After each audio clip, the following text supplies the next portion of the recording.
तो पिछले एपिसोड में आपने देखा था कि वो आदमी सभी बच्चों का पीछा करने लगता है और करण से लड़ने लगता है। वो तो लड़ते लड़ते दलदल में गिर गया था, लेकिन करण काफी दयालु व्यक्ति है, इसलिए उसने उसकी जान बचाई। लेकिन फिर भी वो व्यक्ति करण की जान लेने पर तुल गया था और इसी बीच उसकी दलदल में फंसकर मृत्यु हो जाती है। साथ ही साथ करण और उसके सभी दोस्तों ने आखिर अंत में उस सुनहरी नीली चिड़िया को बचा ही लिया। अब आगे घर वापस आते समय बहुत तेज तूफान आ जाता है और सभी लोग घबरा जाते हैं। अरे दोस्तों, जल्दी चलो, हमें इस चिड़िया को बचाना होगा और इससे पूछना होगा कि ये यहाँ पर क्या करने आई है। बहुत ही तेज हवा है, ऐसी हवा तो मैंने कभी नहीं देखी। हाँ, मुझे तो लगता है हम सब उड़ जाएंगे। अरे कुछ नहीं होगा, बस पैर जमा जमा कर चलो। हाँ, एकदम ध्यान से, कोई वस्तु उड़कर तुम्हारे ऊपर ना आ जाए। संभल कर दोस्तों। बड़ी मुश्किल हो रही है तूफान में। हमें कैसे भी करके उस नीली चिड़िया को बचाकर करण के घर ले जाना होगा और मुझे तो डर है कि कहीं इस चिड़िया को कुछ हो तो नहीं गया। लेकिन ऐसा कुछ भी नहीं होता है और थोड़ी ही देर बाद इस सुनहरी चिड़िया को होश आ जाता है। घर ले जाकर सबसे पहले उसको पानी पिलाते हैं और खाने के लिए कुछ मटर के दाने देते हैं। मटर के दाने देखकर टॉबी भी खाने के लिए करण से मांगता है। वो अपनी पूंछ हिलाते हुए करण की ओर देखता है और अपनी जीवा बाहर निकालकर उसे संकेत देता है। हाँ हाँ, मुझे पता है, तुम्हें भी चाहिए। ये लो, तुम भी खाओ टॉबी। कितनी प्यारी चिड़िया है ना, देखो तो कैसे खा रही है। हाँ सच में, मैंने ऐसी चिड़िया कभी नहीं देखी। ऐसी चिड़िया तो सिर्फ कहानियों में ही होती है। वो करण को सामने देखकर काफी खुश हो जाती है, लेकिन वो करण को चंद्रभान के नाम से बुला रही थी। चंद्रभान, मैं अब तुम्हारे पास आ गई हूँ। तुम्हें मेरी मदद करनी होगी मेरे श्राप को छुड़ाने में। मुझे तो कुछ समझ नहीं आ रहा है, क्या कह रही हो तुम? और मेरा नाम चंद्रभान नहीं है, मेरा नाम तो करण है। अरे, यहाँ पर चंद्रभान किसका नाम है? हम में से तो कोई भी नहीं है।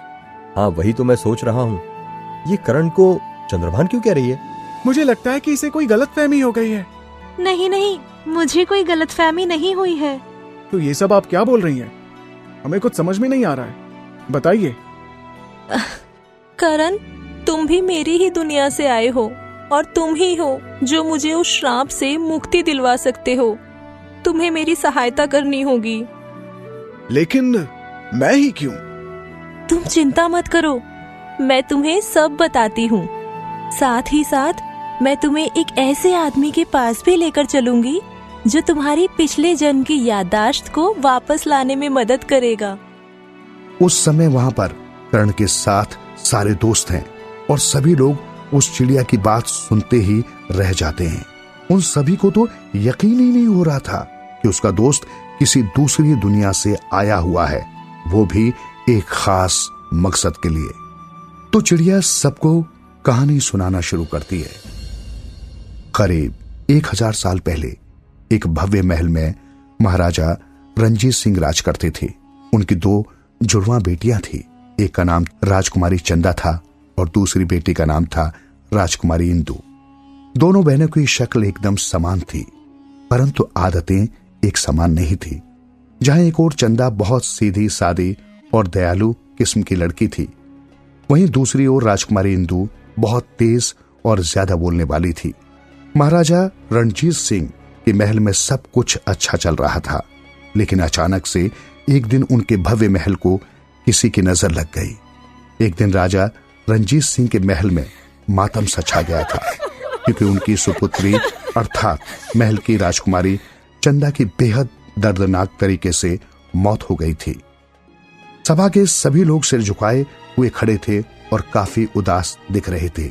सामने राजा रणजीत सिंह की पुत्री चंदा की बेजान लाश पड़ी हुई थी।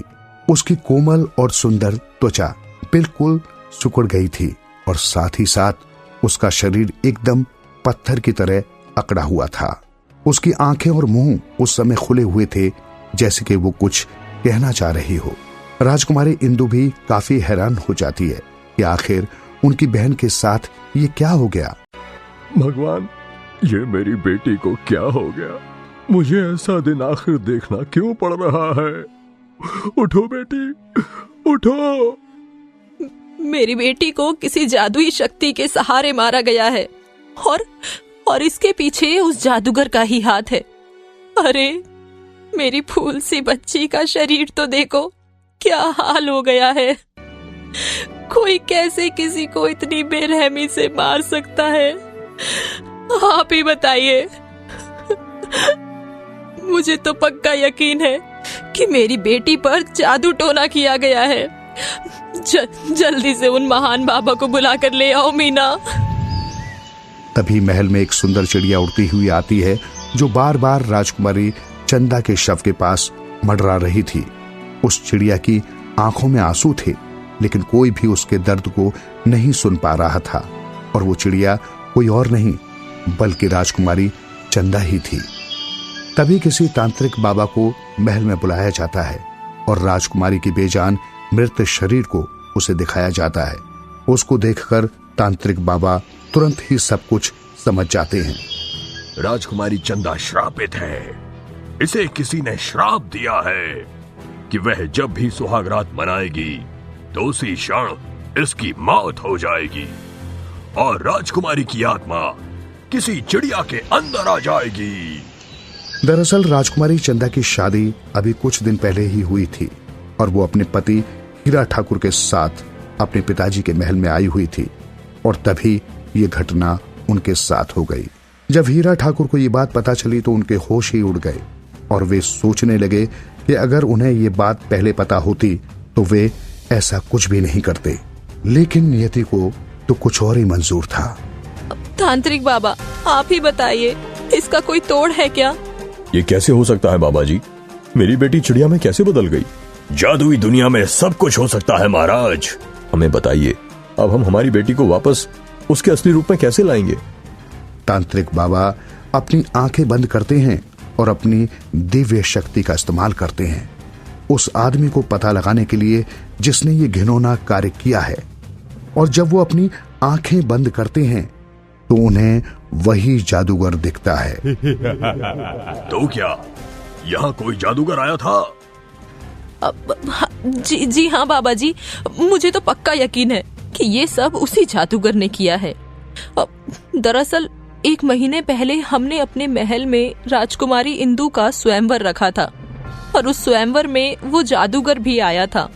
वो जादूगर स्वयंवर में आयोजित किए गए सारे पड़ाव को जीत भी गया, लेकिन राजकुमारी इंदु को जादूगर बिल्कुल भी पसंद नहीं आया और उसने अनजाने में उस जादूगर का बहुत मजाक बनाया और साथ ही साथ उसने शादी के लिए इनकार भी कर दिया। बस बाबा जी, मुझे लगता है इसी बात का बदला लिया है। लेकिन बेटी, मुझे ये बोलकर अच्छा तो नहीं लग रहा है, लेकिन आपकी सुपुत्री को बचाना बिल्कुल नामुमकिन है, असंभव है। अब अगले एपिसोड में हम ये जानेंगे क्या कोई ऐसा व्यक्ति है जो राजकुमारी पद्मा और महाराजा रणजीत सिंह की इस काम में उनकी मदद करने वाले हैं।